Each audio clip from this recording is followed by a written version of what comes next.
Very much. Hello, Canada. Welcome to Greenland, Regina, Saskatchewan, today known as the Windy City. It is blowing.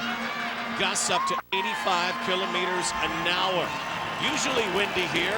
This is off the charts. It's going to change the strategy of this game. Matt Dunnigan just talked about it. The quarterbacks will have to try and deal with it.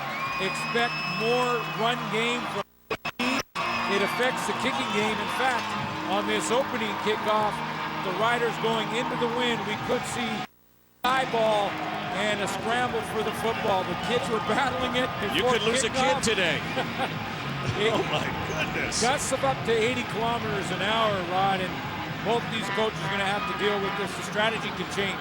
John Huffnagel, team coming off a loss against Toronto, very undisciplined. He called it last week. Some rough penalties in the late going. Corey Chamberlain's team reeling right now. Nothing else to be said. 3-0 to start, 4 straight losses. Two teams desperate for wins in the West. The Wind Bowl at Mosaic. Two hungry teams. And kicking it off is Sandro DeAngelis. The hunger game begins. Larry Taylor on a kick that was basically a pop fly to center field, and here comes the Calgary Stampeder offense. Last time these two teams played, Nick Lewis had 7 catches for 98 yards and 3 touchdowns.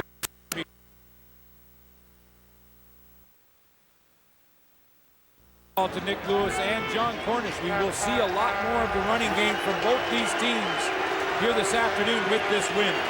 Well, no doubt, and you wonder, sometimes throwing against the wind is even better than going with the wind for a lot of quarterbacks. John Cornish last year averaged over 7 yards a carry, down to just under 5 yards a carry.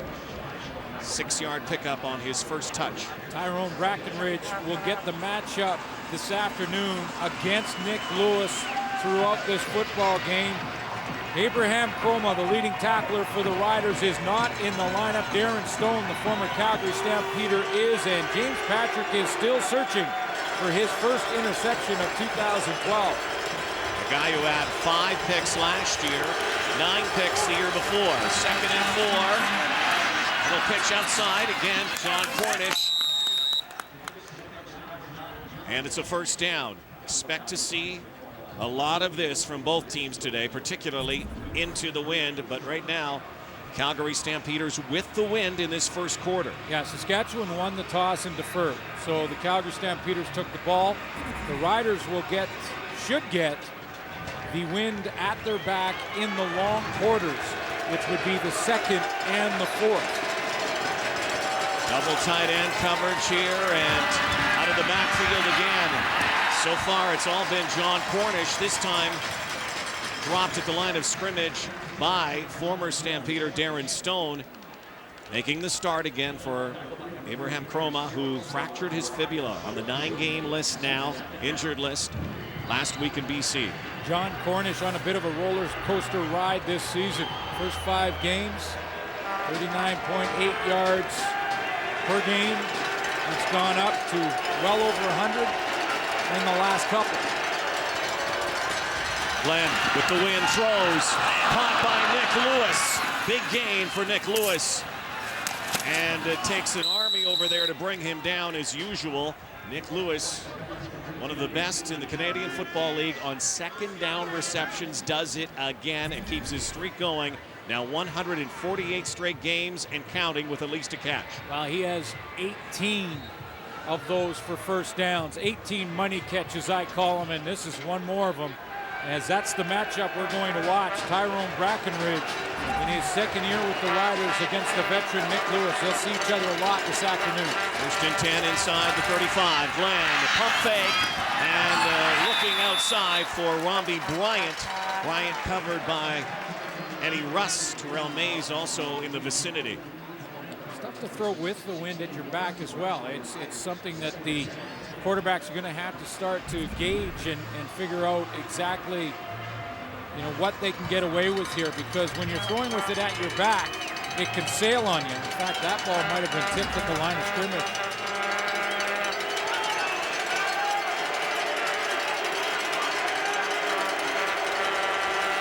Another second down here. Will he go back to Lewis? Glenn looking. End zone. Touchdown. And for the first time ever in a CFL uniform, Joe West, his first catch is a major score.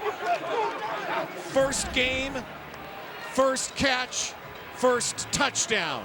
And Kevin Glenn has got a good feel for throwing with the wind at his back. Look at the touch on that ball up over the top. And Whitney Tureen couldn't have covered West any better, and yet the ball was thrown perfectly.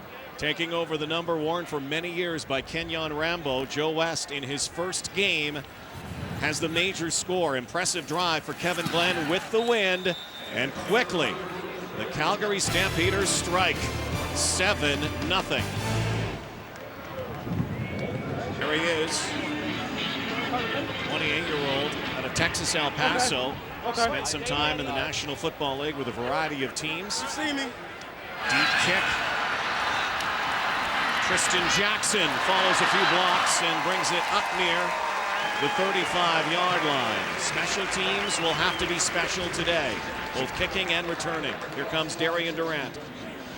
When you're a struggling team, you've got to lean on what you do well, and what the Riders have done well throughout the season is get the ball to Corey Sheets, who leads the CFL in yards from scrimmage after 7 games. Weston Dressler off to a good start this season, 6th in the CFL in receiving, and they get Dominic Picard back at center. He missed last week's game. Chris Best moved in there, caused some communication issues. Picard back in the middle. Saw Johan Asiata in. He's at right tackle. And there goes Corey Sheets. His first touch.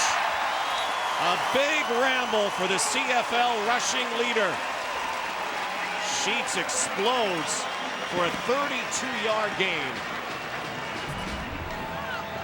You know, the Saskatchewan Roughriders are going to try and run the football when they're into the wind in this quarter and try and maintain ball control and ball possession, but this is the bonus when you have Corey Sheets. That's a 40, his longest on the season, 48 coming in.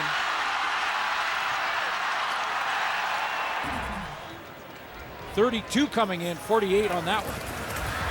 Darian Durant now. Expect more of this as well today, Glenn Suter.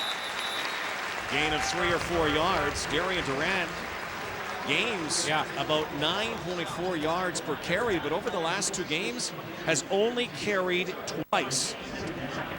And so Milt talked about it. Yeah, Milt talked about it, Rod, before the game, saying that this is something that's always been part of his game, is to take off and run with the football.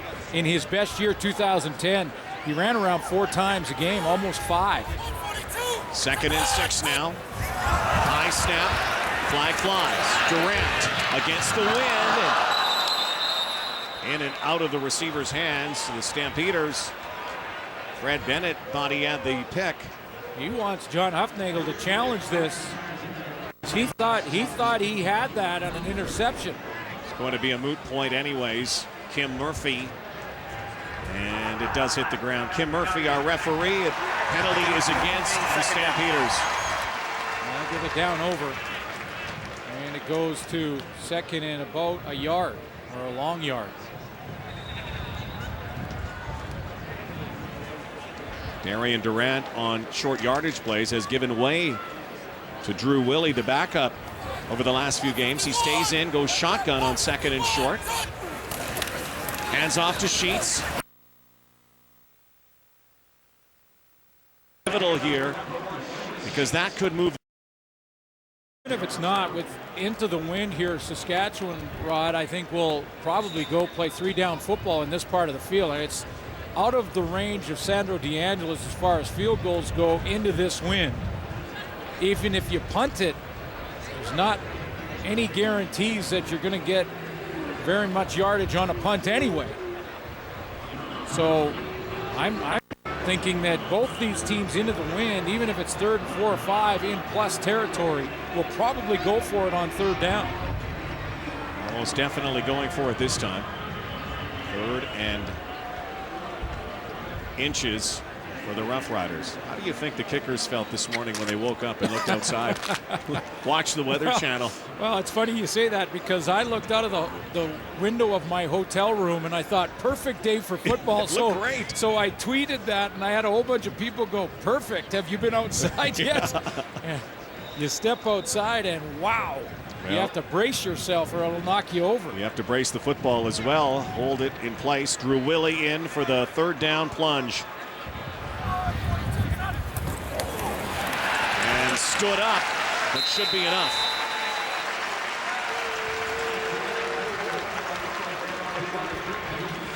Yeah, and I want to get back to what you mentioned, Rod, about Darian Durant running the football, especially in a win game like this.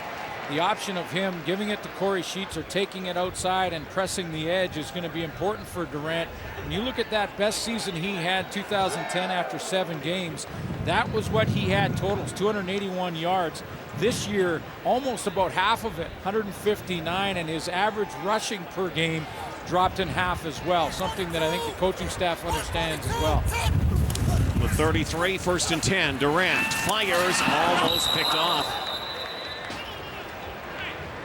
Knocked away right there by Chris Randall. Good knockdown. That call surprises me a little bit. That play call. That Corey Sheets starts this drive with a good run for the Riders offensively. And they want to try and chew up the clock when they're into the wind. That's as important as moving the football as that ball control. And to throw it on 1st down is a bit of a surprise. Looking for Taj Smith. He's been a clutch go-to guy since he was inserted into the starting lineup. It's 2nd down now, and throwing down for Durant. And that one is low, and again, likely affected by the wind. But Darian Durant has been the lightning rod this week for criticism in Regina. A lot of fans pointing some fingers, and that's what happens when you go on a 4-game losing streak and you start throwing the football away. Well, if you play quarterback in Saskatchewan, that happens anyway.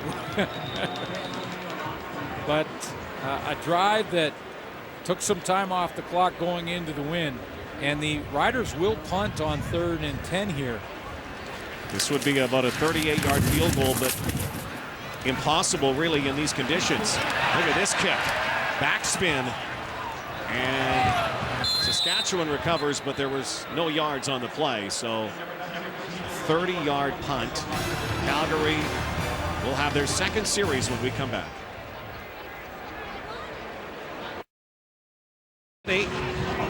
Kickers, a tough one. Let's go down to Lee Jones on the sideline today. Lee? Yeah, thanks a lot, guys. You noticed they didn't go for the field goal because Sandro DeAngelis couldn't make it from that distance in a warm-up. In fact, he probably only felt comfortable at 30 yards and felt that because the wind is also sweeping to the right, he almost had to aim about 5 yards to the left to make the kick. As for the Calgary Stampeders, Paradis was able to make at least a 40-yarder, but he says that once again, no one's probably going to make it a field goal under 35 yards the way the wind is blowing, guys. So let's go to the other side now, and the range with the wind would be obviously off the charts.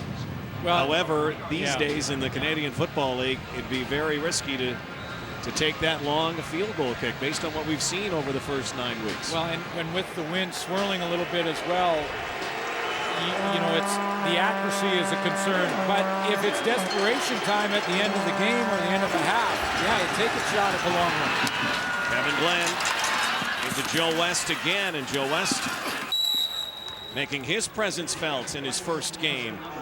A guy who comes by his talent quite naturally. He has a cousin, Doug, who played in the NBA, in fact played in Canada. Doug West did. Uncle Mark also played in the NBA.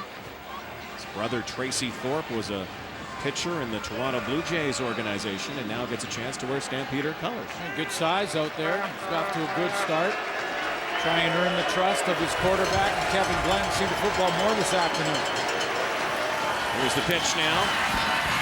Cornish scraps through for another pickup that was more in line with his yardage accumulated per carry last year, 7 yards for John Cornish. You mentioned that roller coaster ride he's been on 2 weeks ago against Hamilton. John Cornish led all rushers in the CFL with 170 yards along the ground in a rainy night in Hamilton. And then last week, the totals weren't quite there. Just 43 yards rushing on 12 carries. He's been kind of up and down like that throughout the season. Gets it again, 2nd and 3, has the first down, but there's a penalty flag. We'll see what it is. It's funny, with that roller coaster ride, though. Yeah, he's still close to the rushing lead. Well, that's what I was going to say. Yeah, Corey Sheets comes in leading the league after 7 games in yards from scrimmage and is among the leaders in the rushing department. And yet Cornish, with this up and down season, is just 56 yards away from Corey Sheets coming into this game this afternoon. Offside, Saskatchewan, number 11. That penalty is declined. First down, Calgary. Big game for Cornish here this afternoon, and he could take over the lead. First down. Calgary at their own 43-yard line. Glenn backpedals, fires again, threads the needle, and Romby Bryant hauls it in up near midfield. It's another first down. So right now, the Stampeders offense slicing through this wind and with the breeze at their back, having success. Romby Bryant's going to move from his outside receiver position, end up getting back out there to the out, but that ball thrown precisely from Kevin Glenn, who's trying to take full advantage with the wind as his back. Dave Dickinson calling those pass plays. Get as many plays with the wind as you can get. Draw play. Cornish. You know, and the resume for the Stampeders after that 9-yard pickup is in their 3 wins this season, they average 144 yards rushing. In their 4 losses, they only average 59 yards on the ground. Well, that's what's going to be tough for Dave Dickinson. He wants to get the play in and out of the huddle with the wind at their back, but you can't ignore the running game altogether. Green light here. Daylight here. Inside the red zone, and another big romp from John Cornish. Every play defensively is designed to have a contained man, and Rob Cote, the fullback, is going to take the contained man away here. He's playing at the tight end spot, but watch how he seals the edge with a great drive block. And I know normally your partner Dwayne Ford likes to pick up some of those blocks, and there's one for Dwayne. Nice block by Cote. Inside the red zone. Glenn hangs in, great protection, and Romby Bryant has his first touchdown of 2012. What an impressive drive again by the Stampeders. And Kevin Glenn had loads of time there. Yes, he did. You need that time to get the crosser from the left of your screen coming across to the right underneath. Good protection, nice throwing lane. And Romby Bryant gets his first touchdown, but better be careful messing around like that as he's crossing the goal line. Just ask Chris Williams. Yeah, you're right about that. 14 zip already with the wind, the Stamps. The Stamps off here and try to do the same with the breeze in the second quarter. Stamps have dissected the Riders' defense. Tristan Jackson was thinking about giving up a point and maybe should have. Bad decision. And it's going to be a long field against the wind for the Riders. You mentioned the time that Kevin Glenn had. I want to show you why. The 2 tackles, Jamichael Dean and Stanley Bryant, seal the edges, one on Tay George and one on Odell Willis. No pressure off the edge. They run those 2 rush ends past Kevin Glenn. He drops it underneath, has nobody in his face, a nice throwing lane, and that's why he could be so accurate on that throw to Romby Bryant. Romby Bryant coming across, getting his first touchdown because of the time Kevin Glenn had, and Corey Chamberlain was not happy with his defense. Oh, he tore a strip off of them. Now Darian Durant. Smith takes a hit there, and it picks up about 5 yards. And here was Corey Chamberlain. We'd like to we muted the audio, but yeah, we'd have to talk to the censors. Yeah, boy, they weren't even off the field, and he got them huddled up on that bench and laid into this defense. As emotional as I've ever seen this season, Corey Chamberlain, because there was no pass rush, and he let the D-line know about it. 2nd and 7. Darian Durant now decides to tuck it and take it for the first down and more. And necessary at this point, otherwise the Riders would be giving up 2 for sure. Let's go down to the sideline and join Lee Jones once again. Yeah, thanks a lot, guys. Just to touch on that meeting Corey Chamberlain had with his crew, he actually told every defensive player to sit down. And as Glenn Suter said, he has been animated the most we've seen so far this season. Told them there was an absolute embarrassment the way they played, and they've got to get things together. Of course, I can't tell you the other half of what he said, or else we might get in trouble. But after his speech, the fans behind the bench actually gave him a round of applause. Obviously glad that he's ripping in on this team, guys. Up the pipe again, Corey Sheets. And if you're going to be against the wind, this is what you have to do on a day like today. 13-yard gain for Corey Sheets. Under 2 minutes here in the first quarter. Had a good conversation with Dominic Ricard at center before the game, and he said to me that, yes, when we're against the wind, it'll be a run block type of game. He said he loves the challenge. What offensive lineman wouldn't like to go out and run block? And he got the key block on Juwan Simpson there, the linebacker. 1st and 10, Saskatchewan from near their 40. Corey Sheets again. Chris McCoy, the tackle. To apologize to some viewers, we have some transmission difficulty today. High winds coming out of Regina, and hopefully that will be rectified. Darian Durant, very unhappy 30th birthday a week ago in BC. 3 interceptions, only 170 yards. The Riders could only muster a field goal offensively. Nothing on the board here so far, but again, against a very stiff wind. Uh-oh, look out. Now he escapes. Darian Durant head first.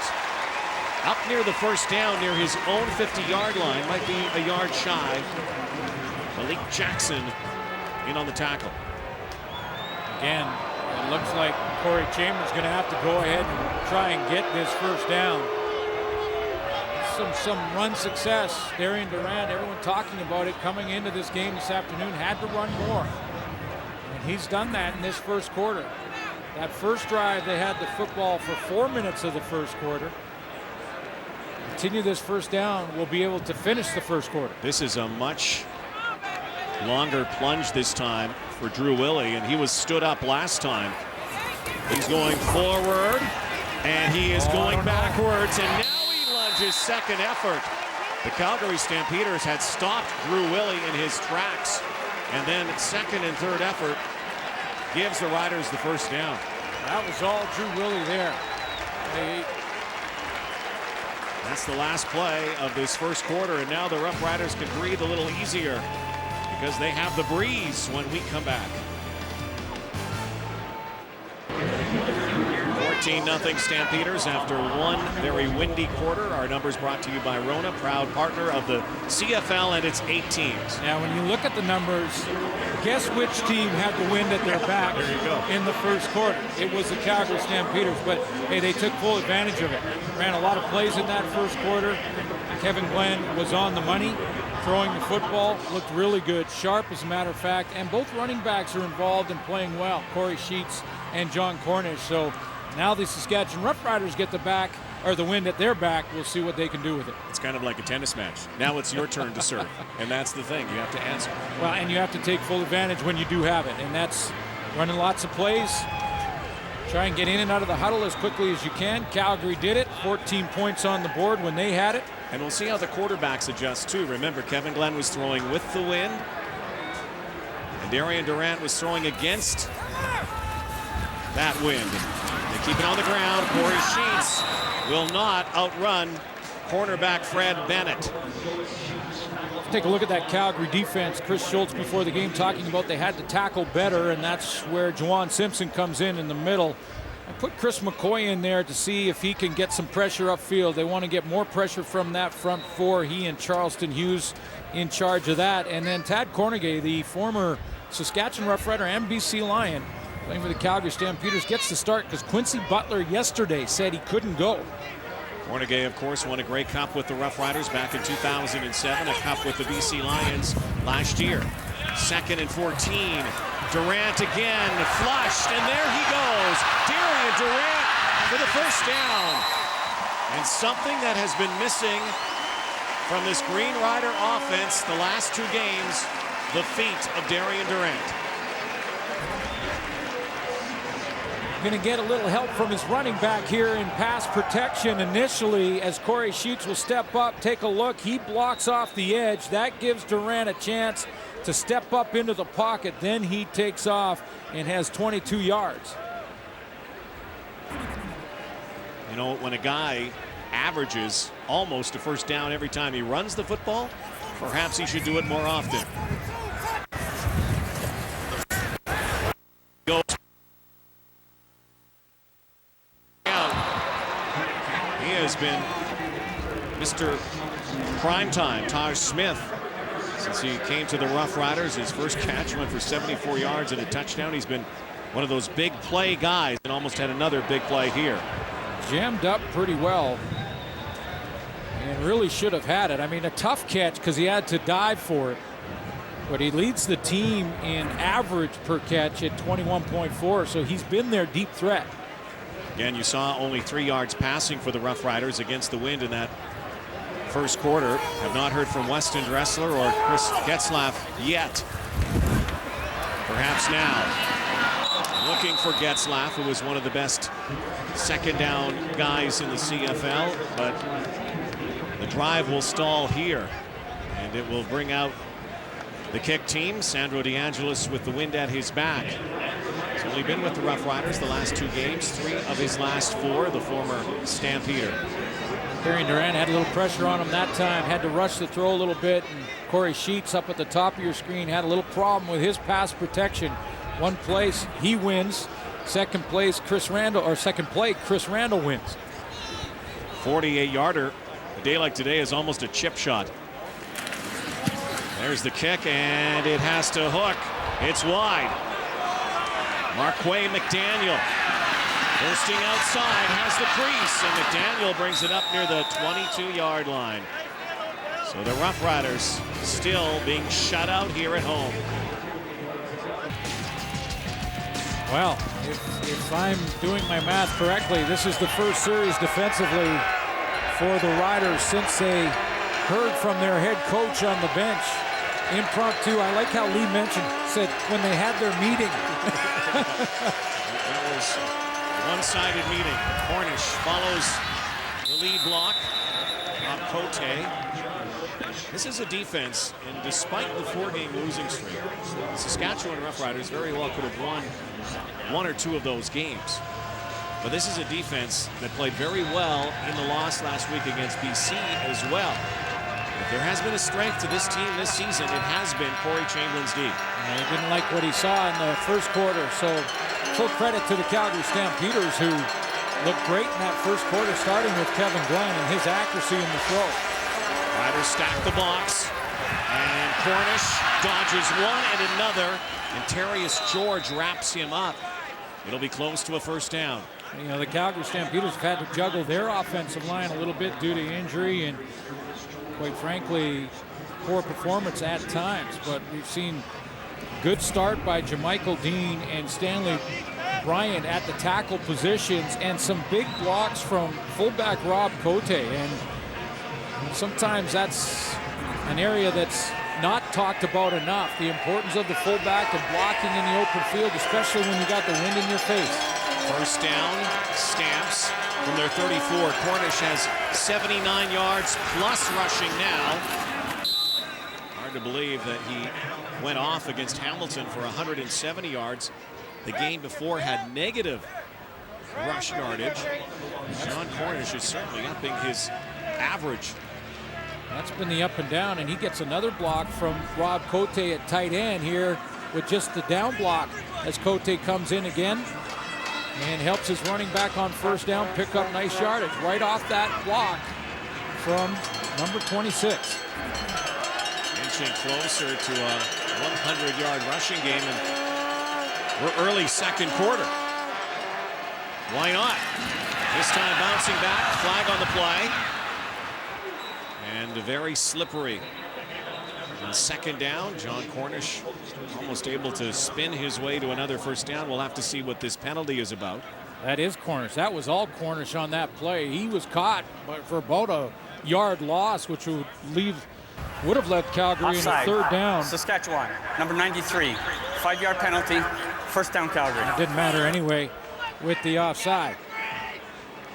But a good second effort from John Cornish. He's trying to run right behind his fullback. Off to a great start in this game this afternoon. 87 yards rushing already for number 9. On pace for one of those Hamilton-type games at 170. And as much as the kickers looked out their window today and didn't like it, John Cornish went, yeah, yeah. Yeah, man. Corey Sheets as well. And Cornish now just under a 10-yard average per carry. 9.7 so far. Cornish take a breather on the sideline. Matt Walter is in. Walter, star with the Calgary Dinos. First year really getting a chance to shine here. Stampeders get some playing time. 5th round pick, 34th overall by the Stampeders. You might get a chance this afternoon, Rod, to see some good run blocking, talented tailbacks, some middle linebacker run the football. Can that middle linebacker scrape to the hole and get there, contain the run? Kevin Glenn, 7 of 8, 106 yards, 2 touchdowns so far when he's throwing. Can he keep it going against the wind? Yes, he does, but great play right there. Woodney Tureen brings down Joe West short of a first down, well short. And so the Stampeders will have to punt against the wind. Well, Woodney Tureen's been in pretty good position and was on that touchdown by West. Was beat by the throw from Kevin Glenn. Not this time, though. He closes on that upfield shoulder. Good fundamental tackling. And the Stampeders will have to kick it away. Stamps were able to use up a lot of the clock, though. That's what you want to do when you are against the wind. This will be interesting for Rob Maver. Onside man. And look at this flutter. They have an onside man. And it went off the back of a Stampeder, so it will be no yards. It'll be a 15-yard penalty. 14-0. The visiting Stampeders lead the Wind Bowl. Going into the wind on that punt, it was Matt Walter who was going to line up behind the kicker. That puts him onside, so he doesn't have to give 5 yards. He can go straight down the field now and cover that. It's a live ball to him. If the ball bounces around, he can recover it. Almost got there, so expect both teams to do a little bit of that when they're into the wind. 14-0 right now. That's Mark Killam, the special teams coordinator. That's the adjustment you make and win games. Roughriders, Durant. Oh, and quickly recognized by the Stampeders. Ripped to the ground. And so right now the Saskatchewan Roughriders, against the wind and with the wind, are struggling offensively. Darian Durant right now 1 for 5, just 3 yards passing. As you see, Brandon West in his second game gets the call here. That was Charleston Hughes, and watch him just fold down on Brandon West. Absolutely zero contained response.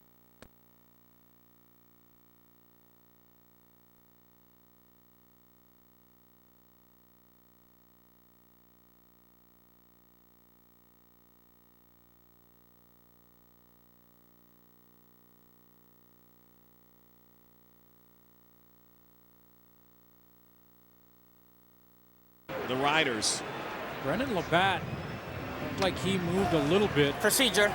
Saskatchewan, number 57. 5-yard penalty remains, second down.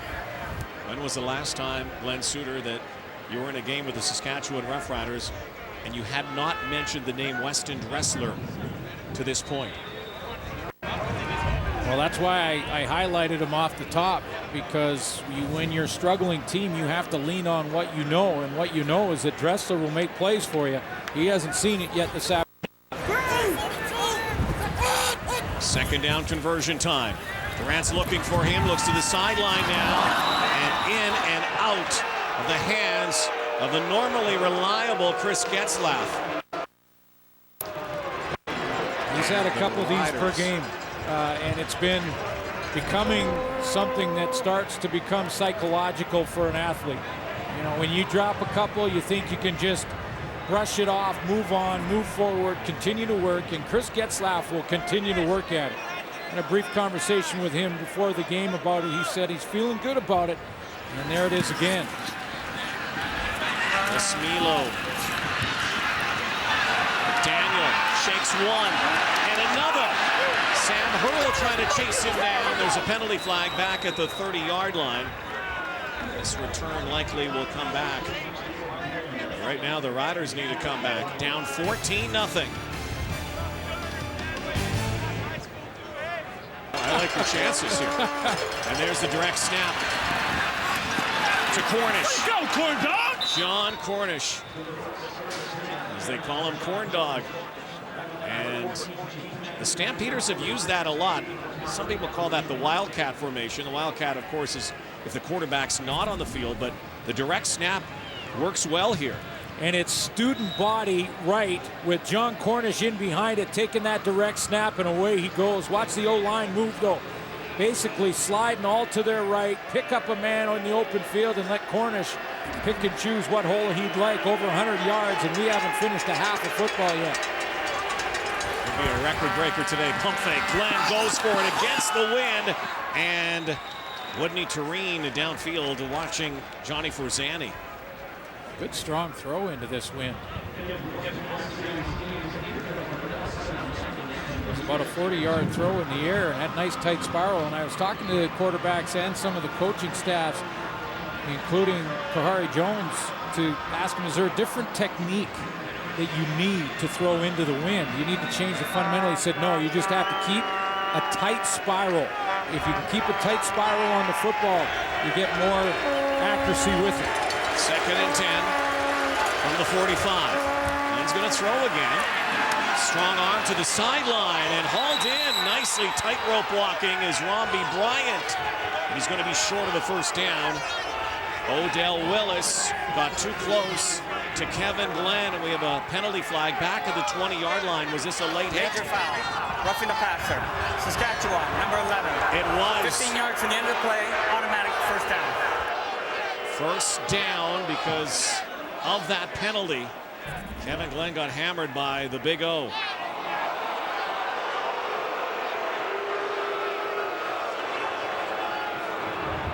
And hit hard just as he delivered the football.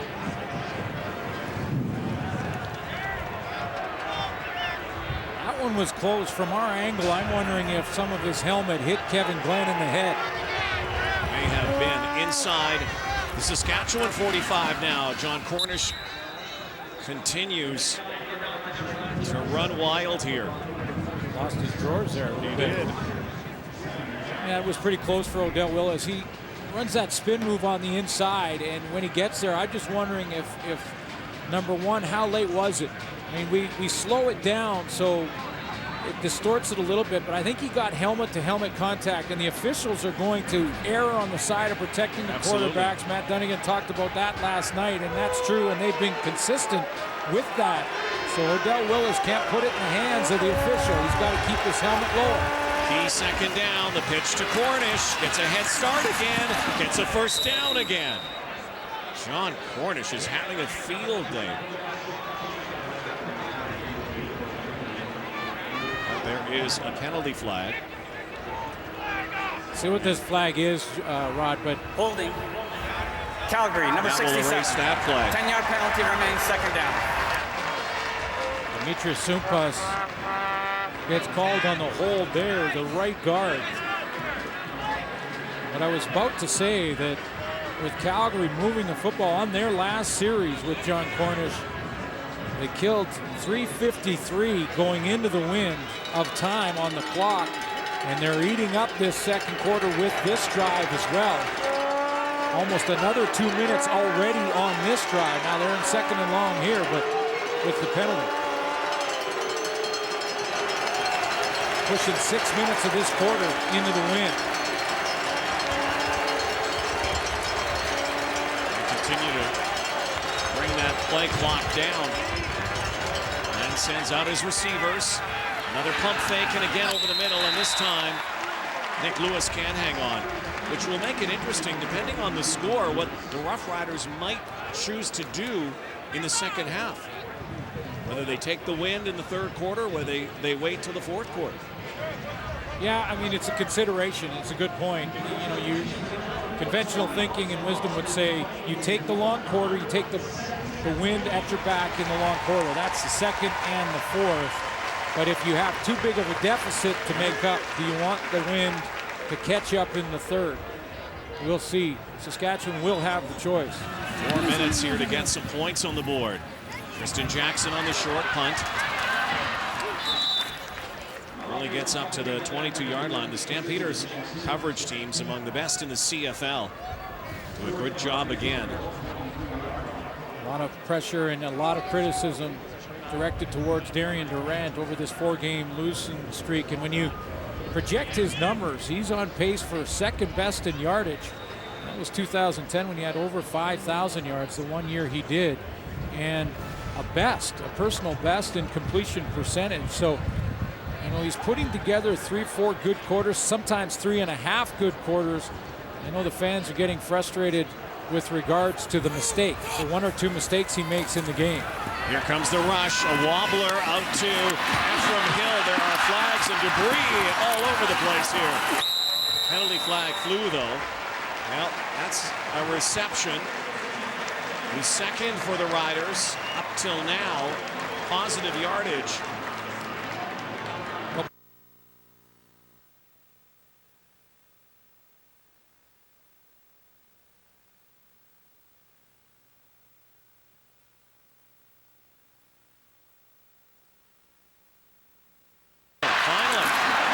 Another first down, it looks like, and still wanted to scoot some more.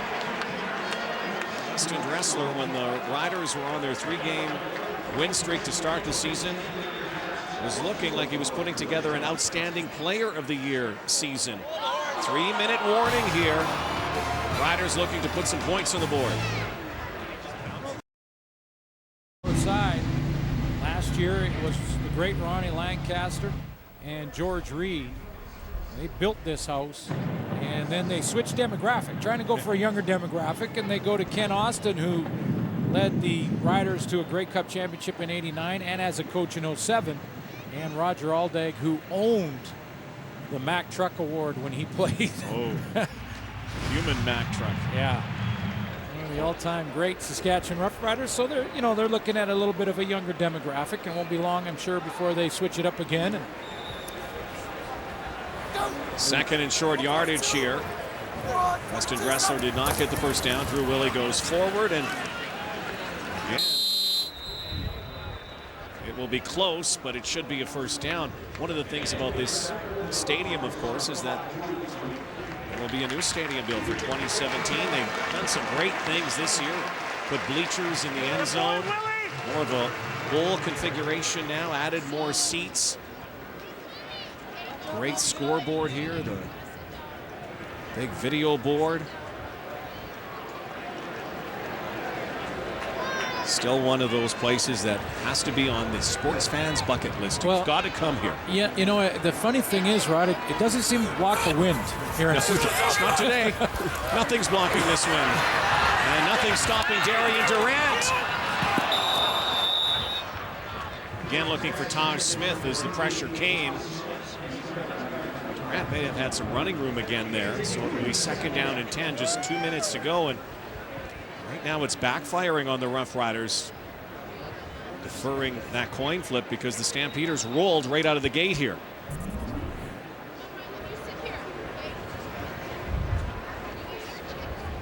Grant got outside there. That ball sailed. You can see how the wind pushed that ball wide and well out of bounds. Second down. Grant lays it in the hands of Smith this time right at the first down marker.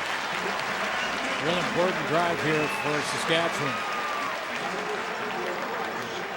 Try and get some momentum before the half is over, because you're right, Rod. The way the Calgary Stampeders took full advantage when they had the win in the first quarter.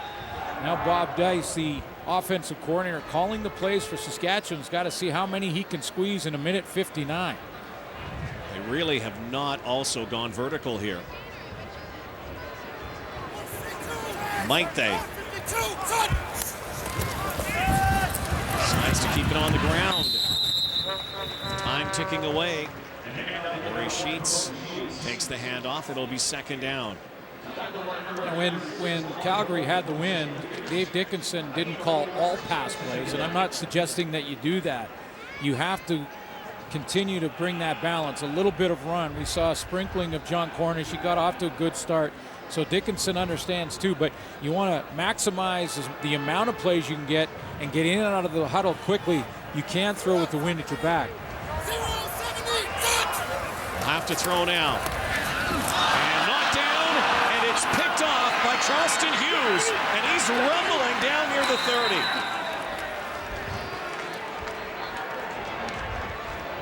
What a disastrous first half for the Saskatchewan Roughriders, who over the last 6.5 quarters have only scored 8 points. What an athletic play, though, Rod, by Charleston Hughes. Watch how he jumps up, knocks his football. Did he get his hand on the ball, too? Yes, he did. He's the guy who knocks it down, tips it to himself, shows pretty good acceleration getting the edge. I thought he might be able to outrun the Saskatchewan tackler coming back. Charleston Hughes, the rush end, knocks it down into his own hands. And now puts the Stampeders in scoring position again. What a turn of events here. They'll keep it on the ground for Cornish. Zigzags up near the 22-yard line. And they'll eat up this clock as well. And so now it's going to come down to a big decision at halftime for the Roughriders, because they could have a very large deficit if the Stampeders should find the end zone. First ever career professional interception for Charleston Hughes, and what a play it was. I mean, you see the knockdowns all the time at the line of scrimmage, but he can knock it down and catch it. 2nd and 4. Glenn decides to go to the air. A wobbler to Romby to make that Nick Lewis. Nick Lewis thought that he was interfered with, and so now the Stampeders, after that turnover, the best they could do is get 3. This will just be in the range for Rene Paredes. Matchup there was Chris McKenzie. Pretty good position. Nick Lewis thought he got a little bit of a hand on his back, and it looked like he may have. Couldn't get that left arm up there. Doesn't get the call, and this is not an easy kick today. It's a chip shot normally. 30-yarder that must seem like 55 for Rene Paredes, who's made 11 in a row. No chance. Look at that. Tristan Jackson is going to stop at his 1-yard line, and there's no yards. It's a good thing he didn't go backwards there as well, but that was just horrific for Rene Paredes.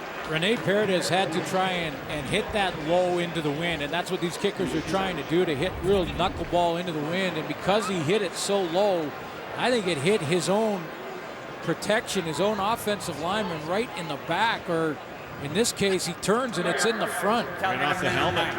5-yard penalty, first down Saskatchewan. That was Kenny Petway in on the field goal team, and as he's trying to protect and block, he turns and that low knuckler hits him right in the face mask. Paredes had made 11 in a row, 14 of his last 15. That will bring down the percentage. I think a lot of percentages are going to go down today, with the exception of the running backs. So 49 seconds to go in a long, long field. Right now, the Roughriders are going to have to stretch it in a hurry to put points on the board. Corey Sheets, again, spied perfectly. Coming up at halftime, GMC Live at the half. John Climby, Matt Dunnigan, Milt Stiegel, Chris Schultz.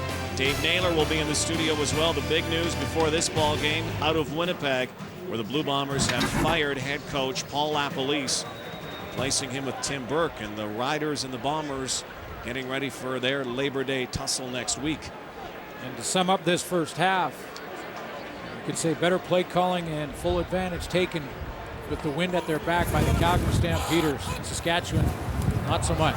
Four-man rush. And this time, Chris Getzlaff with magnet hands, but 22 seconds to go.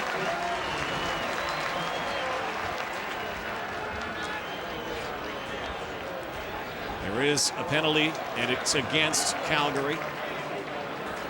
Offside, Calgary, number 90. Penalty is declined, first down.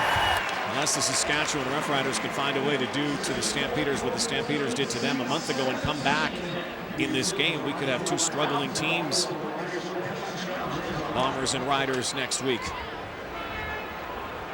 One with a coaching change. Durant, far side. Scott McHenry, former Bomber, makes his first CFL catch. He's been with the Bombers and the Riders the last 2 years, inserted into the lineup today with the injury to Jordan Cisco. Broken wrist for Jordan Cisco. He will be on the 9 game. And so Aaron Hargraves was signed out of SFU, and Scott McHenry under the U of S gets a chance.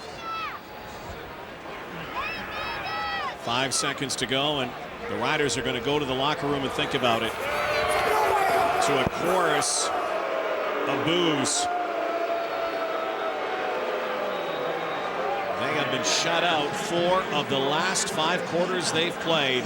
Calgary leading 14-0 at Mosaic.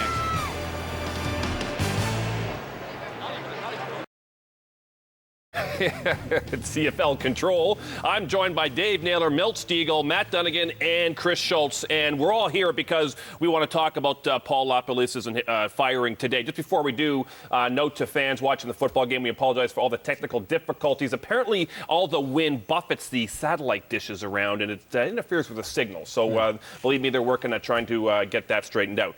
So let's talk about this for a second. Paul LaPolice obviously had difficulty winning football games in Winnipeg, but I think it's fair to say that it took all of us by surprise when this news came out today. What do you know about management's reason for doing this? Well, I think this had been considered for a while. You look at their record, 6-14 over the past 20, and there had been a concern about the degree of respect, perhaps fear, that the players had of Paul LaPolice as head coach. And some of that manifested itself, for example, in last night, where they took 13 penalties in that game against the BC Lions. Penalties had been a problem all season for the Bombers, and it seemed to get out of hand in the first half last night.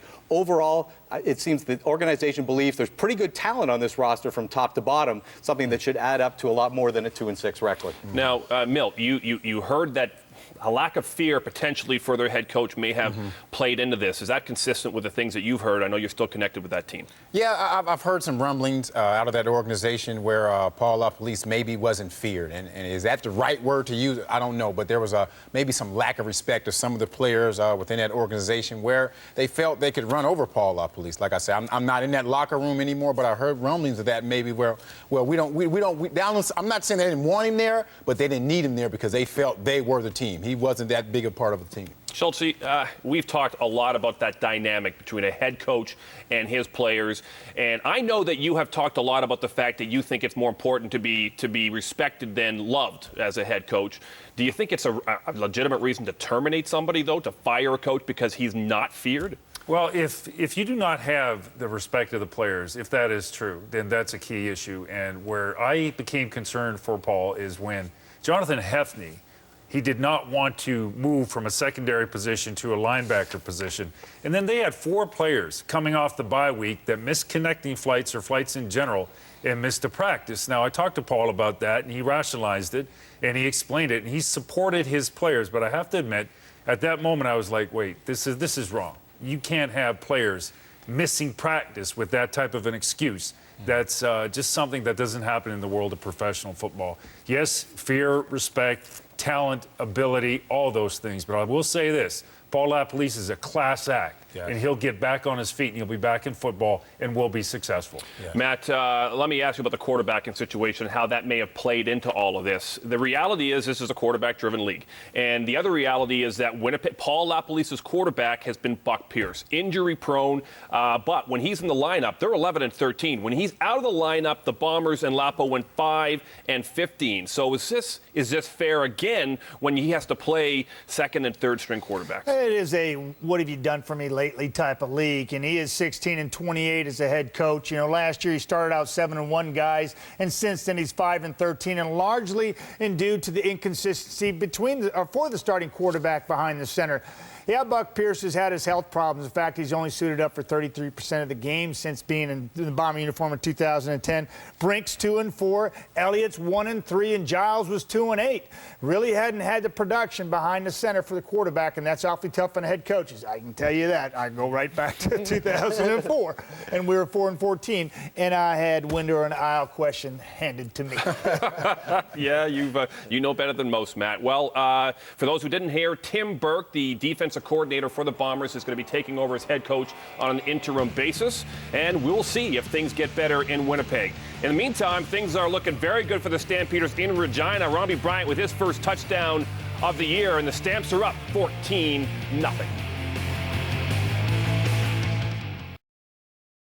It's all about the wind, and more wind, and how Calgary has done very well with it, scoring 2 touchdowns in the first half. You look at Kevin Glenn in a game and a half against Saskatchewan now has 6 touchdowns and no interceptions against Saskatchewan. Well, this has just been a day of breaking news after breaking news. Jerome Messam was released earlier today, as was Solomon Elamimian. He is now free and may make his return to the CFL. Who knows? But obviously the biggest story is the firing of Paul LaPolice. Brent Wallace, what can you tell us? Absolutely, Jacques. You know, they've talked about it all day long here, as you guys have mentioned quite a bit.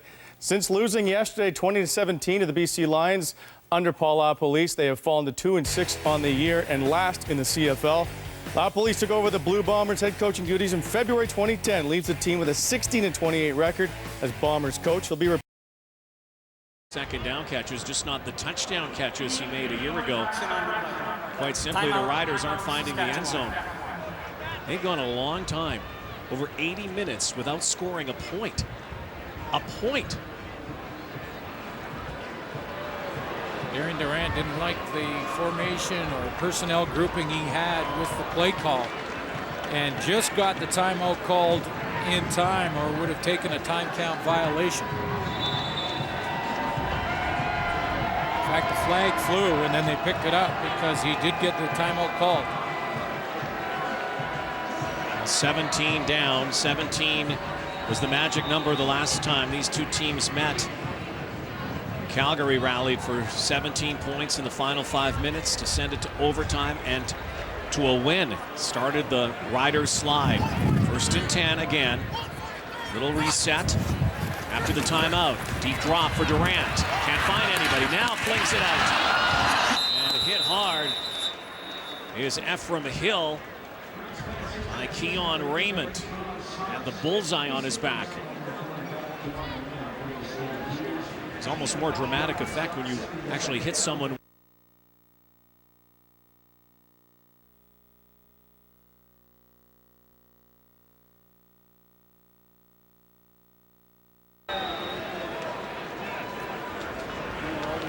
Five-yard gain. Keon Raymond, last week one of those players who took some questionable penalties down the stretch. 9th play now for the Riders. Here they come. The Stamps do, and Durant fumbles the football, and the Stampeders have it. Looks like Jawan Simpson jumped on it. And it looked like Charleston Hughes was the guy who forced the fumble. As he comes underneath off his pass rush, Durant took off late, and he takes a hard hit from the right side, his right.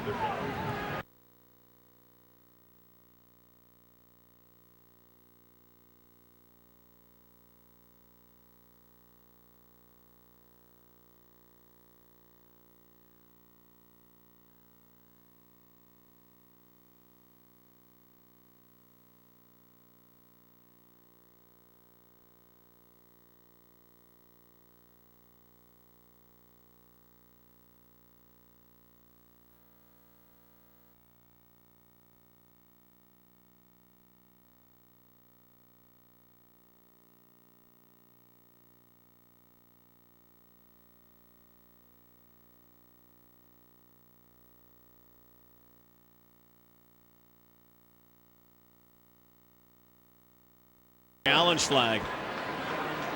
Now you can't challenge as to whether or not it was a fumble or not, or whether or not Darian Durant was down by contact. It's the ref's discretion as to who recovered that fumble. And anytime you have the officials deciding on a play that is in their discretion, that's not a challengeable play. Clearly, Player down by contact. his knee was not down. Now Juwan Simpson and Durant. So Durant and Simpson both had the ball. Let's listen in. I don't think there was any question that I don't Juwan think so either. Simpson recovered the fumble. They're challenging whether or not Durant was down by contact. It was the one knee down earlier. Take a great look here. And we've seen before when a player is down on top of another player and he spins and gets up and runs, but was that left knee down? Was the left knee down? Kim Murphy will talk with CFL command. And they'll come to a decision. Take a look at a couple of the replays. Turnovers have been an issue for the Riders the last couple of games, but not today. Is this their second turnover of the day? After review, the ball was out prior to contact. It was recovered immediately by Calgary. It'll be first down on the 34-yard line for Calgary.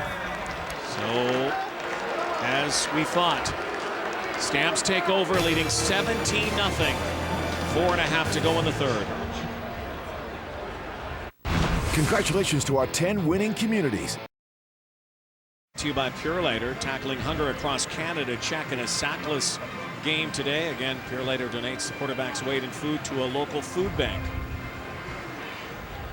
Darian Durant would not have had a first down on that run. It would have been third down. I think the Riders probably out of field goal range into the wind. So we're talking about a challenge for Calgary that got them some field position. Nick Lewis only his second catch. Again, the story really today has been Calgary's quick start with the win. Since that time, only 3 points on the board, a field goal. And the Riders' first 3 games, look at that number, 0 turnovers. You lose the turnover battle, it's a simple equation in the CFL. Yeah, you don't win. But we say that often, Rod, and there's also a fine line between staying aggressive and throwing the football and pressing it down the field and trying to make plays. You can't just sit on it to protect it. You've got to go and try and win games, not try and not lose them. Knocked down. Knocked up in the air and almost picked up by Shamari Williams. There's Mick Williams with the bat. And that's the first 2 and out that Saskatchewan forced Calgary to in this game. Stand-up position for Williams. He's just going to get right here. Doesn't get real deep penetration. So what does he do? The next best thing. Tries to get out and wide. Times his jump up in the air and knocked down off his helmet. It's a good vertical for a big guy. And good timing. Rob Maver again with that big breeze. Brandon West has it. 35 up near the 40. 3.5 to go, third quarter. Riders still pointless. Luck or a couple of good luck charms in the stands. Here's Lee Jones. Yeah, thanks a lot. I'm joined now by Edith and Leo. They are the parents of Corey Chamberlain, and good luck charm, you're right. They are 2-0, the Riders, here at Mosaic Stadium when Edith is in attendance, and I guess that's what Corey told us earlier on the week. I guess coming up, you'd love to come up here and watch him perform? Yes. I love coming up here. Now, we talked earlier about just the fact that, they're in a bit of a 4-game losing streak. You refurnish houses, so what would you tell your son as advice to maybe fix things up, so to speak, here in Riding? Well, sometimes you got to take rotten things out and put in good things. So I think what you might need to do is just refurbish his roof. Final question for you. I know that you know, Corey Chamberlain is one of the youngest coaches in CFL history. How proud of you for him to climb up the ladder? Very proud of him. We're very proud of him to climb up the ladder, and he's such a young age. But I know that he is a successful young man, and he will go further in life. And I know this is going to be a winning team, so hey, it's no problem. All right, thanks for this, and enjoy the rest of the game. All right, thank you so much. Guys? Remember, Corey, Mom always knows best. Second down. Corey Sheets for the first down. Well, Corey Chamberlain's an impressive guy. Yeah, well, Leo didn't look very happy, though. I think Dad was saying, you know, let's get it together out there. You know why? Because usually have to go to the roof. You know, maybe there's some other alterations there. Yeah, I think Leo there on the right is just going, coach him up, son. Corey Chamberlain's been around, played in the National Football League, coached in the National Football League as an assistant, came up here as an assistant many years, and now his first year as head coach in Saskatchewan. 1st and 10, Durant with pressure over the middle. Oh, what a catch by Ephraim Hill. Biggest offensive play of the day for the Roughriders, and it's against the wind with 2 to go in the 3rd. Well, and into the wind. Quite a throw from Durant, who does get that tight spiral, even though he had pressure in his face. He's going to get hit there as he delivers. And just as Ephraim Hill clears, he keeps that spiral tight, tripped up in the middle, and still completes a pass right down the seam. 5-man rush that time. 21-yard pickup for Hill. We've got to get closer, though. We've got to get to the end zone. Durant again pressurized, and down he goes. The ball is loose, and did he fumble the football again? It's out of his hands, but well, Saskatchewan looks like it may have recovered, luckily for the Roughriders. Guess who was in on the play again? Charleston Hughes. Charleston Hughes is having a game. Left of your screen, 39. He's spying him, then comes around the corner, and watch the tomahawk. Right down on that right arm. And that's what you do when you're chasing down a quarterback from behind who still would like to throw the football.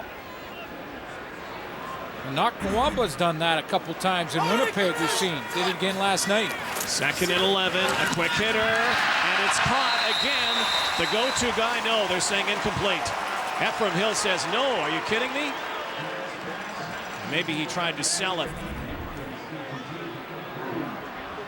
Well, let's take a look. Whether or not it's be something that should be challenged. Can't really tell there. Maybe better here. And a good call by the officials. Yeah, it was bang on. So a battle of field position continues here. Saskatchewan trying to weather the wind here in this 3rd quarter. And ball, Rod, a ball that Ephraim Hill should have had. Yeah, that would have been another 1st down, so they'll have to punt it away again. And then try to come back from 17 down. The dangerous Larry Taylor is back. Where the returners are. 25 yards away from the line of scrimmage. Chris Milo. And who would have thought a 5-yard kick had to get it to the 20. Boy, if you could ask for a mulligan, you'd take one right now, wouldn't you?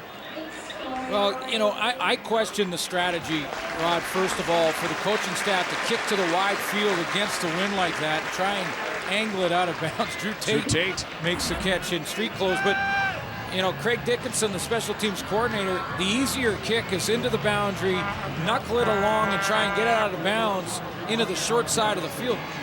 If Chris Milo hangs that in the air, the cover team cannot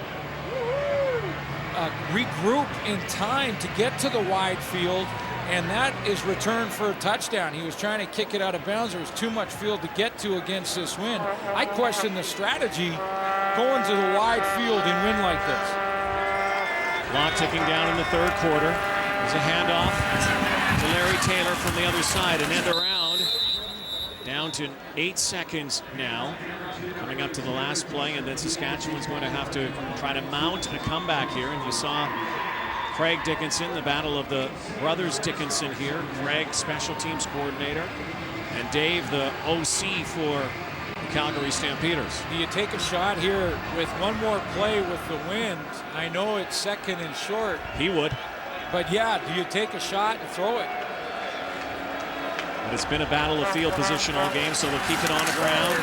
And everything's been working for the Stampeders. That's it for 3 quarters, and now the Riders will get the wind, and we'll see if the plan backfires. 17 down, heading to the 4th.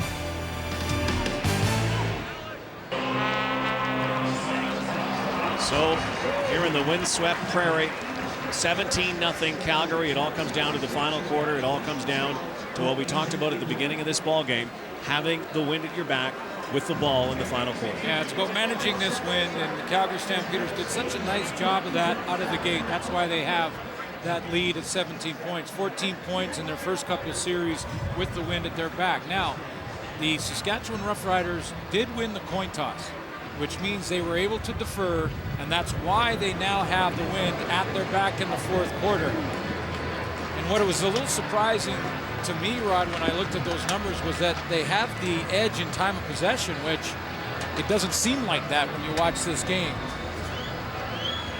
Calgary does have the ball to open the 4th.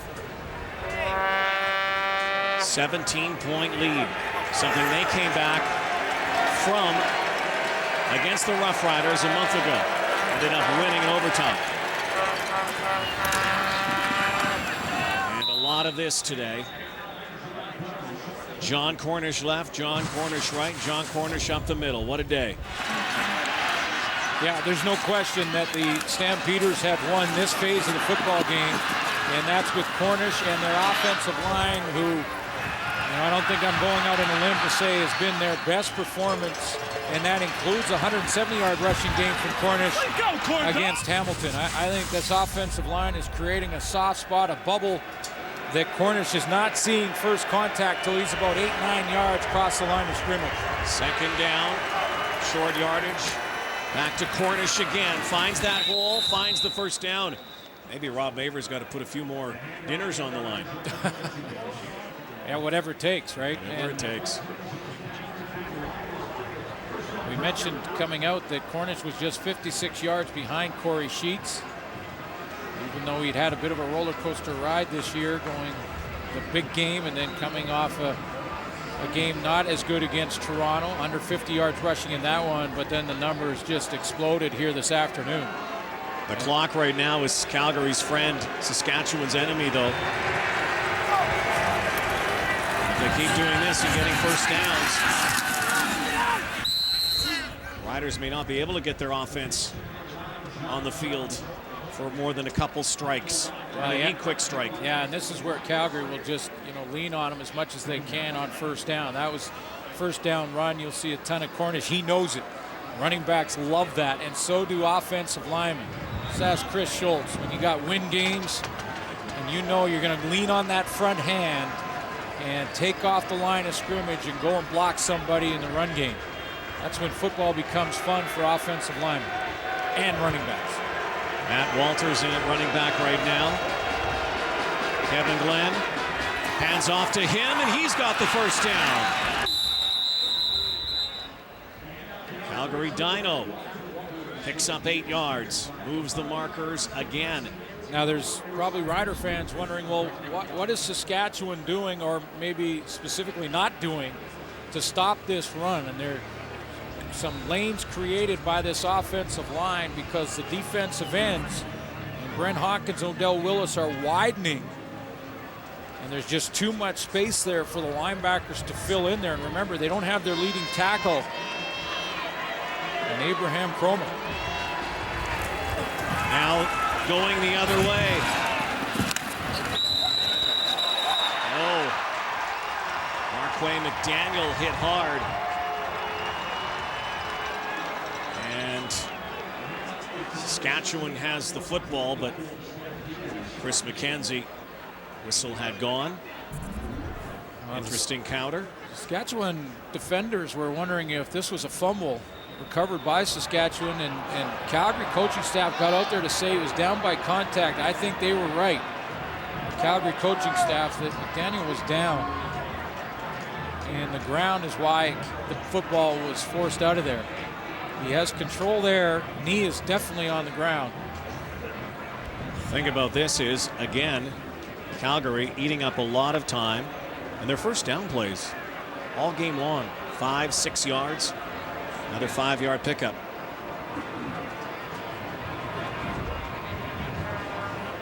Perfectly executed game plan with these conditions today by Calgary. Training staff also looking at Marquay McDaniel.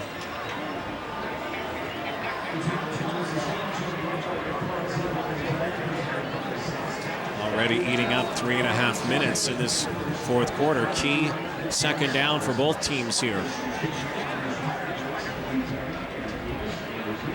Well, which side of the offensive line does John Cornish get the football on this play? Yeah. The over-under for John Cornish has been pretty good today. This time he's going to stay in for and go out. He goes to the far side and looking for Rob Cote, who supplied a lot of the protection and blocking help today. So second down is a no-go for the Stampeders. There's a flag on the far side of the field, though.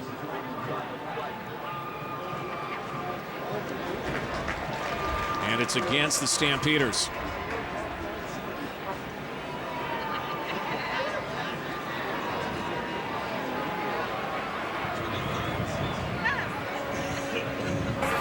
Procedure.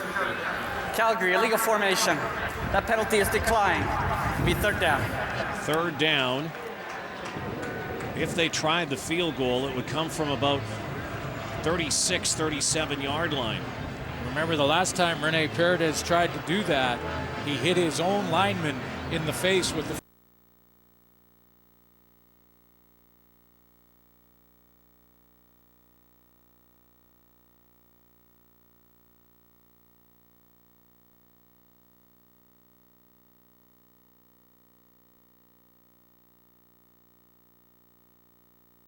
They're going to go for it. He's going to go for it. Yeah, not surprised. Not surprised. Decent field position if you don't get it. Put your defense on the field. The kicking game is an adventure. Third down and 6. Whistle now. Timeout, Calgary. John Huffnagel calling for a timeout.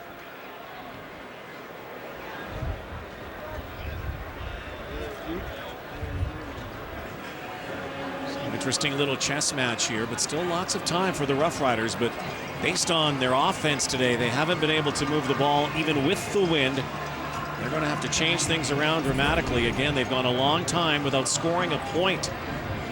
Back to BC last week. See Dave Dickinson in the background, how frustrated he was there. He didn't have the right people on the field. He went right to the sideline to say, wait a minute, that's not the right personnel for the group. And Drew Tate involved in that huddle, isn't he?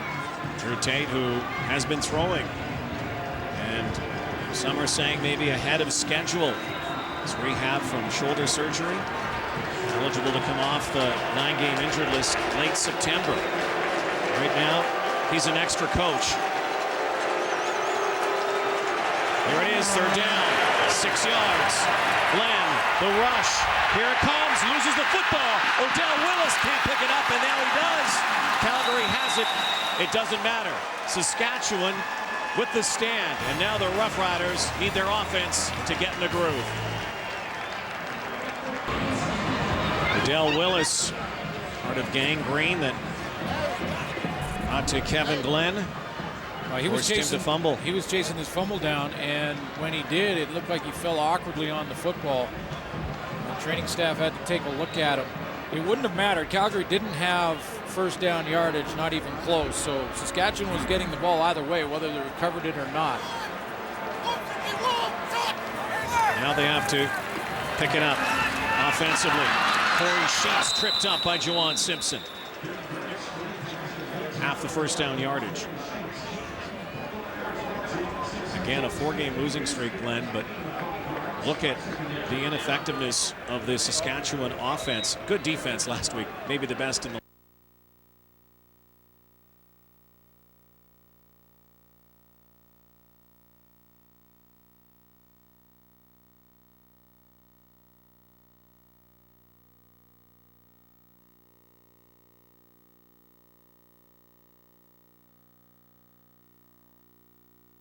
zone.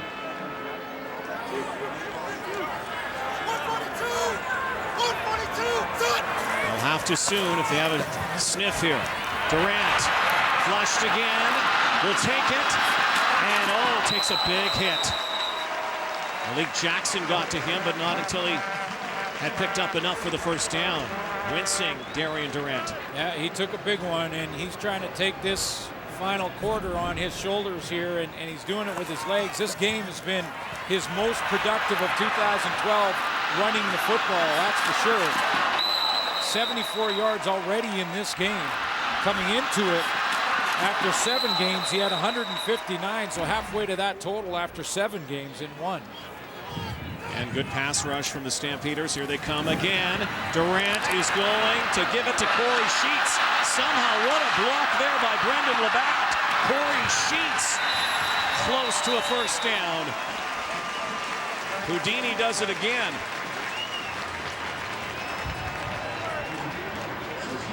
Six-yard gain. It'll be 2nd and 4, but very well should have been a sack.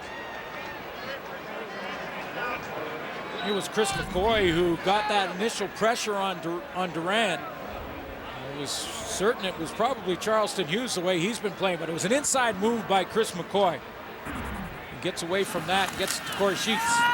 And now it'll be 3rd down and 4 yards. Down 17 with 8.5 to go. Durant looks to the bench.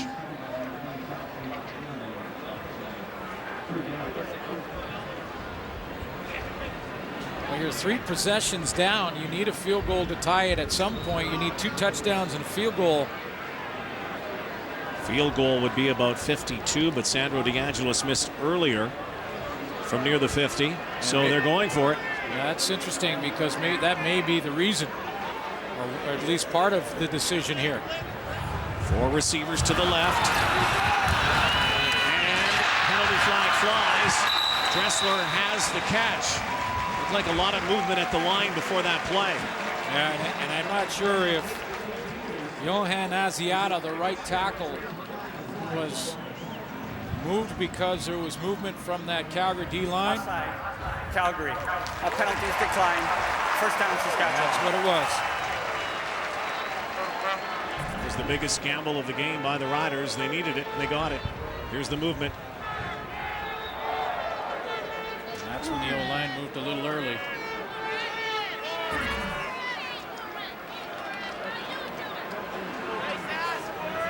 First down from the 37. Here it is again. Durant, far side. Getzlaff stretches. They'll come down to another 2nd and 3 or 4. Time ticking away, though. 7-yard pickup. Time ticking away, but plenty of it. I mean, 3 minutes, you can get the ball 3 times. Calgary Stampeders understand that. They stack the house again. Here they come. Durant has it batted down again. So it's going to come down to 3rd down, and this time they're not going to hesitate. They will bring Sandro DeAngelis out to kick the field goal. This is a must-make right here. Yeah, and you're right. It was that he had missed from a little further out. That's why they gambled the last time. But I like the play calling defense.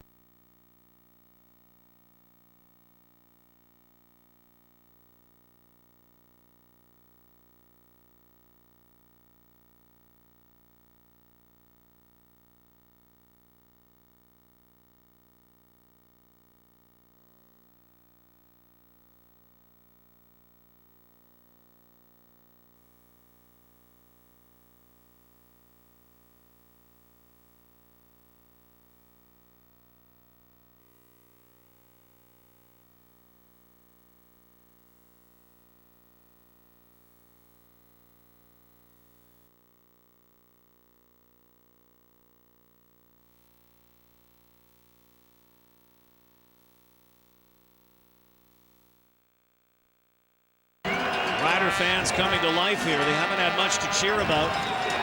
Riders have put 3 points on the board, have the wind with them, and now it's up to their defense. No seat required right now. Everybody's on their feet.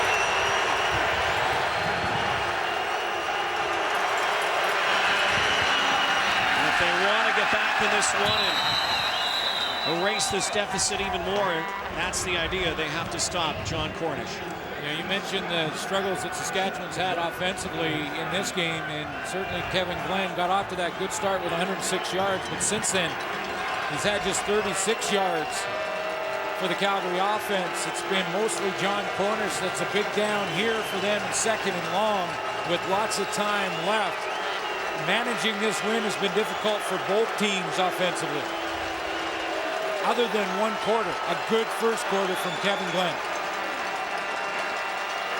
No points have been scored against the wind to the left side of your screen. It's amazing the debris that's flying through. Sometimes you think it's a flag. There's a big toss there to Larry Taylor. And depending on how short he is, they're bringing the sticks out to measure perhaps. Looks like maybe a yard, yard and a half. It has to be a yard or less for them to bring the sticks in. The punt team's coming out here right away. And Calgary Stampeders are likely going to try and put a couple of guys or may put another guy onside. They did that with Matt Walter at one point. And this can get scrambly. That ball hangs up in there. It's live for anybody behind the kicker, and right now Calgary has no one behind Maver. Rob Maver. Line drive kick, a good one against the wind. Bounces in front of Tristan Jackson. No yards on the play. Straight arm by Jackson, and add 5 to that. And the Saskatchewan Roughriders now try to mount the comeback. And to the far side, the catch. And carrying a Stampeder on his back is Chris Getzlaff. Tad Cornegay, a former Saskatchewan Roughrider, went for a ride on the horse called Getzlaff. Durant's going to buy time by continuing to kind of give ground here. Gives ground a little bit, gives ground, bounces a little to his left, just waiting for Getzlaff to open up so that he waited for Cornegay, Tad Cornegay, to come way back inside before delivering that ball. Penalty flag. Durant down, loses his helmet. That will be a penalty as well. There was an initial penalty as Chris McCoy ripped off Darian Durant's lid. Actually, both helmets coming off here. But let's sort this all out. Chris McCoy, I feel like he hurt his knee significantly here. Whistle with McCoy down. Offside. Saskatchewan number 88. Major foul, face mask, Calgary. First down, automatic, Saskatchewan.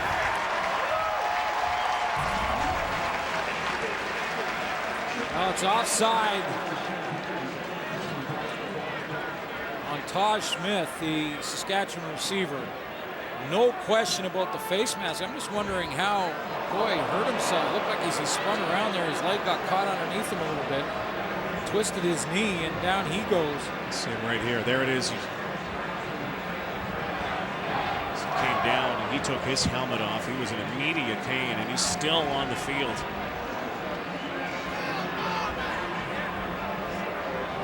And I mentioned that the Calgary penalties have cost them. This one really not one that sometimes when you're going after the quarterback like that, the hand just gets caught up in there, and I don't think there was any intent at all from McCoy on that play. They've had some bad penalties over the last few weeks. That wasn't one of them. That was unfortunate, and maybe more so that he got hurt on the play because he rolled on his own leg there as he spun around.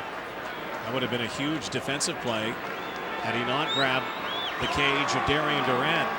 As it is, the Roughriders catch a break here. 4.5 to go. Need to find the end zone. Durant. And caught! Chris Getzlaff inside the 5-yard line. But there's a penalty flag back at the 46-yard line. A 30-yard pickup. Durant's trying to regroup. wondering if he got hit throwing this, but it looks like Chris gets like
points was the difference.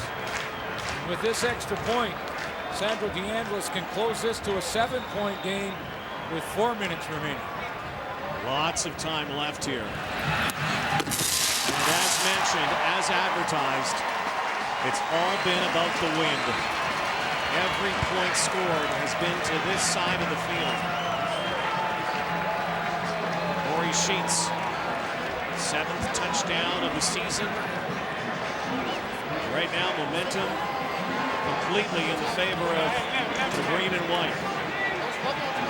Trying to end a 4-game losing streak and a 6-game losing streak against the Calgary Stampeders. They have not beat Calgary since 2010.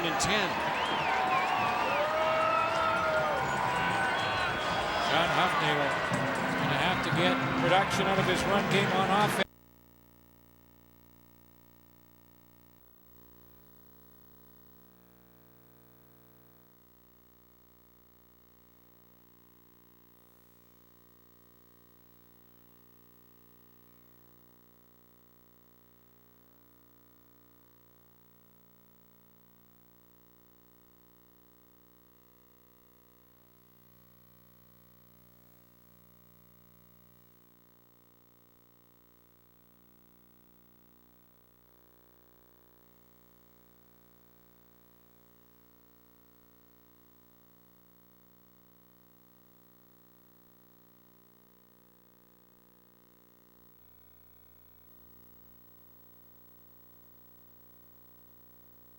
Finishes the drive, and we've got to finish with 3:55 to go.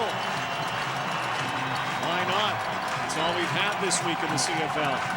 Walk-off field goals. Walk-off field goals to end it.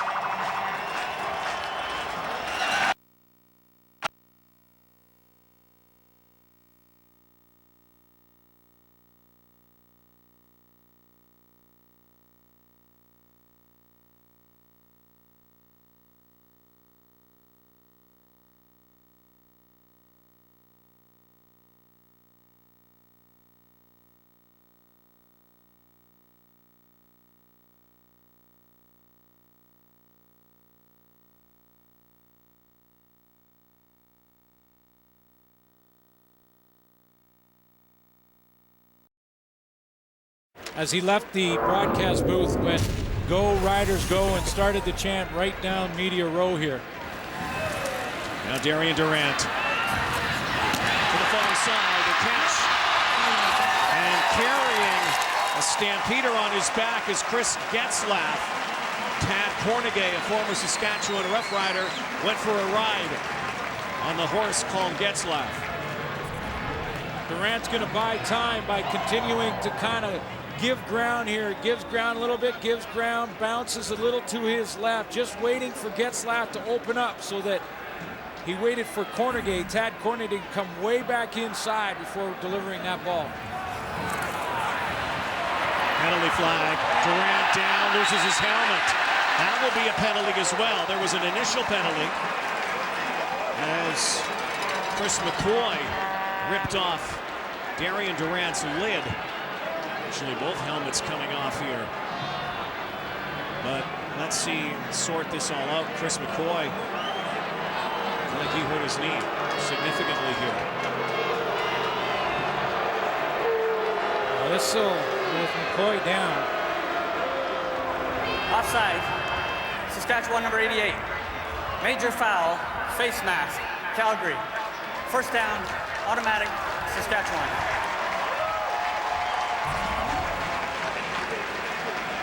Well, it's offside on Taj Smith, the Saskatchewan receiver. No question about the face mask. I'm just wondering how McCoy hurt himself. Looked like as he spun around there, his leg got caught underneath him a little bit. Twisted his knee, and down he goes. See him right here. There it is. He came down and he took his helmet off. He was in immediate pain, and he's still on the field.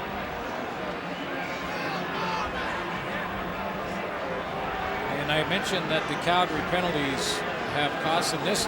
This one really not one that sometimes when you're going after the quarterback like that, the hand just gets caught up in there, and I don't think there was any intent at all from McCoy on that play. They've had some bad penalties over the last few weeks. That wasn't one of them. That was unfortunate, and maybe more so that he got hurt on the play because he rolled on his own leg there as he spun around. That would have been a huge defensive play had he not grabbed the cage of Darian Durant. As it is, the Roughriders catch a break here. 4.5 to go. Need to find the end zone. Durant. And caught! Chris Getzlaff inside the 5-yard line. But there's a penalty flag back at the 46-yard line. A 30-yard pickup. Durant's trying to regroup. I'm wondering if he got hit throwing this, but it looks like Chris Getzlaff confidence is back. Major foul. Roughing the passer. Calgary number 36. Half the distance to the goal. First down. There it is right there. You're right. Kenny Petway with the late hit on the quarterback. Tough catch again from Chris Getzlaff. Nice adjustment as he just gets a little bit more depth to get underneath that one. Catches it low on his hips. Looks like his confidence is back. Riders now best field position in the red zone they've had in 2 games offensively. We've got to find the house. Corey Sheets piles in. Touchdown. Look out. Here come the Saskatchewan Roughriders. 4 games ago, these 2 teams played. The Saskatchewan Roughriders had a 17-point lead with 5:17 to go, and Calgary came back to win that game. Here this afternoon, 17 points was the difference. With this extra point, Sandro DeAngelis can close this to a 7-point game with 4 minutes remaining. Lots of time left here. And as mentioned, as advertised, it's all been about the wind. Every point scored has been to this side of the field. Corey Sheets, 7th touchdown of the season. Right now, momentum completely in the favor of the green and white. Trying to end a 4-game losing streak and a 6-game losing streak against the Calgary Stampeders. They have not beat Calgary since 2010.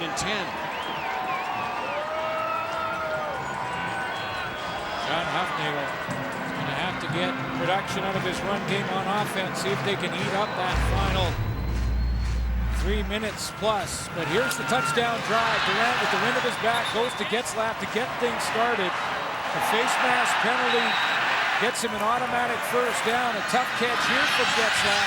Remember, he dropped his first throw in his direction. But he's bounced back since. Corey Sheets finishes the drive, and we've got a finish with 3:55 to go. Why not?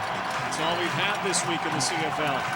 Walk-off field goals. Walk-off field goals to end it.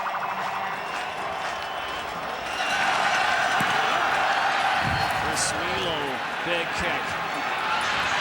Here's a game changer though, Larry Taylor. Not this time. Craig Butler downfield quickly.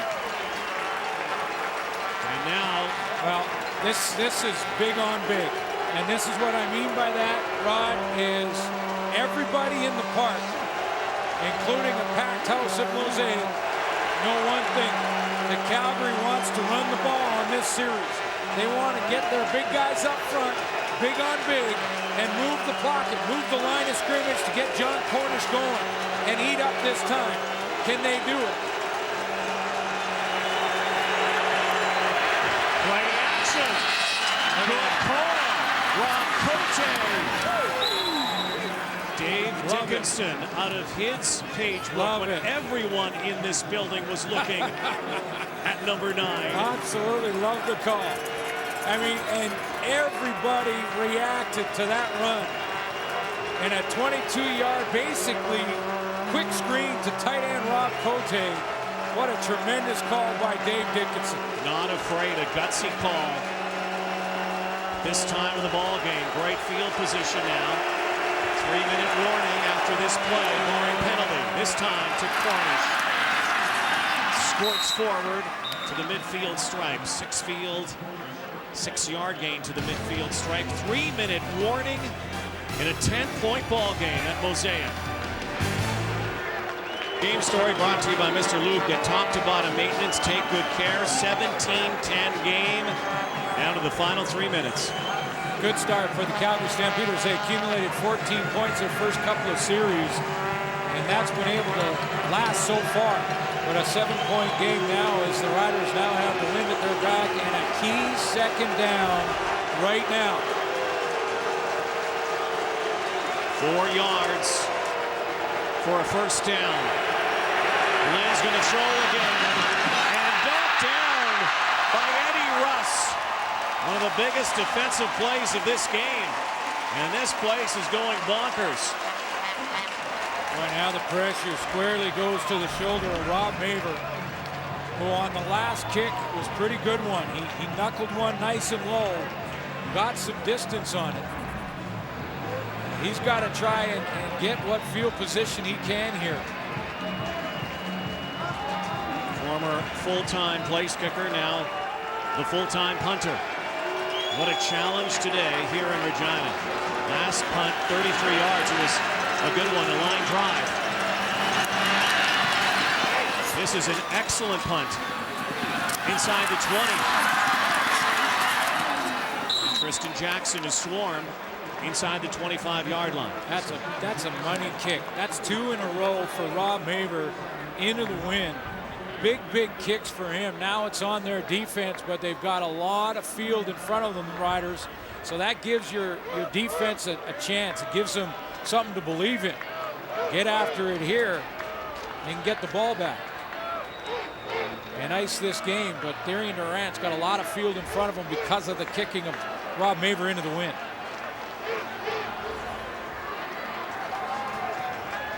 Two and a half minutes to work with. Don't have to go for it all at once. To the wide side again for Getzlaf. Well, 4 or 5 yards.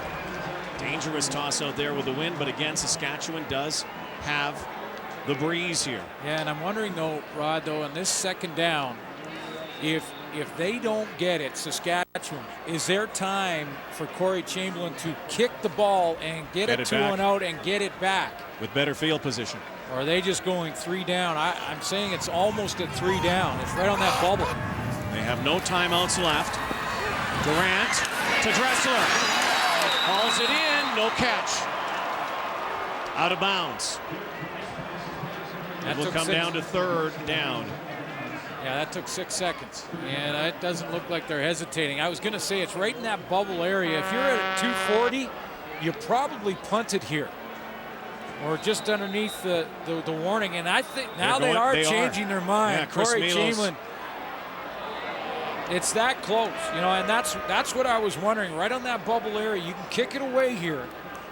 You get a 2-and-out from your defense. You should get the ball back, maybe in better field position if you're Corey Chamberlain with around minute 40.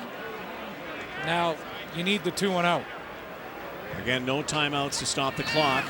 Require a big one from Milo. Line drive. Marquay McDaniel, straight arm. Up near the 50-yard line.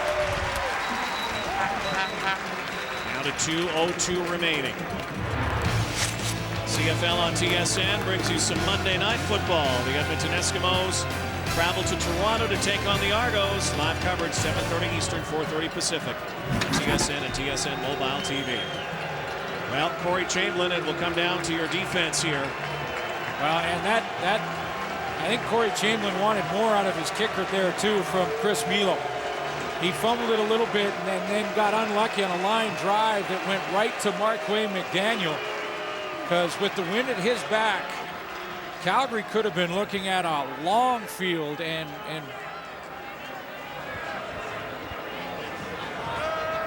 a lot more pressure on them. But that kick went line drive right to the returner, giving Kevin Glenn some decent field position here. Now, again, some key play calling in the last series to get things started. A little play action from Dave Dickinson. See what he's got for this series. Needs about 2, maybe 3 first downs. Can ice this game. It's all been about management here, managing the conditions and managing the clock against the wind. 2 first downs should do it. Expect to see a healthy diet of John Cornish. There he is, helmet to helmet. And again, John Cornish has been exceptional again today. 6-7 yards per carry. That one play action call by Dave Dickinson to start the last series. You know what it did? It got him thinking, got the Saskatchewan defense playing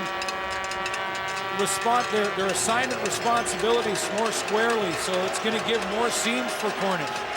They can't just fly to him. They have to respect play action now because of that one play call. Cornish a career high in carries, 21 in the game. Another critical second down. Cornish right side. Tyrone Brackenridge, who stopped, but very close to a first down. Down to 93 seconds remaining.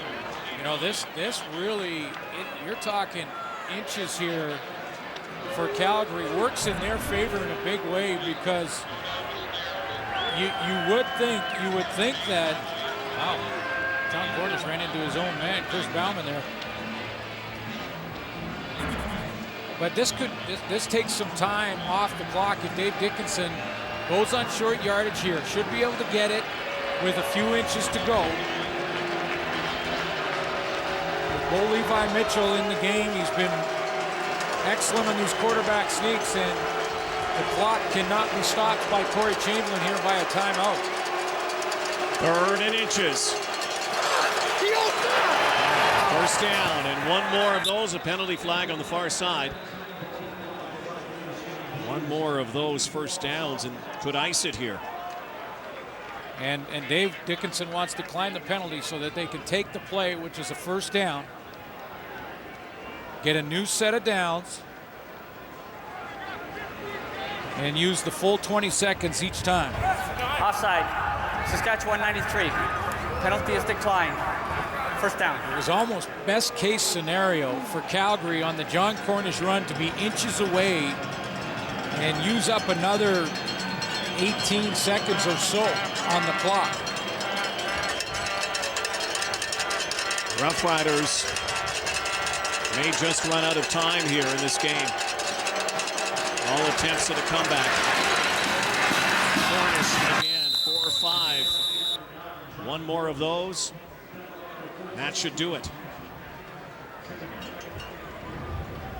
Over 160 yards today, Glenn, for John Cornish. They'll blow this in here, and the Riders can't stop the clock, so that they're going to use the full, snap the ball right on 19 seconds on the play clock, or excuse me, it would be 1 as they count down.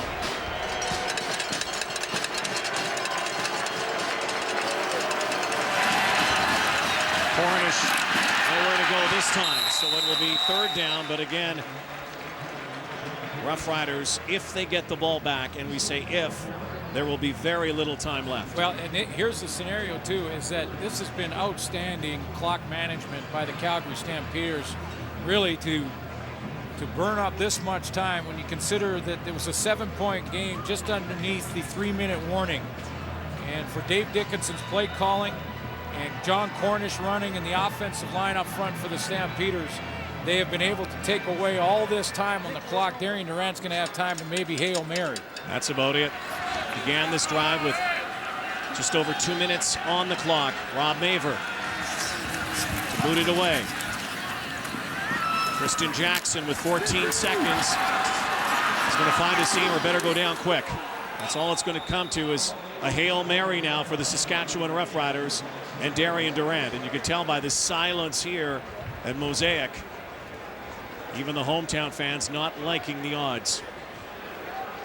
Well, when Darian Durant punched it over, I was talking about the coming back from the deficit and how when they made it a 7-point game, how much time was left, and there was a ton of time. But again, full credit to 3 aspects of the game, or maybe 4 for Calgary. One is their punting. Rob Maver's done such a great job against the win here for the Calgary Stampeders. John Cornish running the ball, and the play calling and offensive line play. It's been outstanding for Calgary in the last 3 minutes here.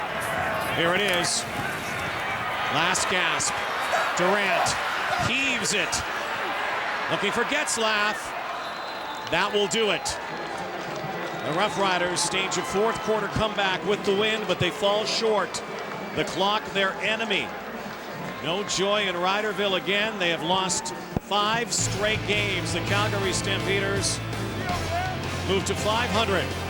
The Roughriders 3-5 to the bottom of the CFL West.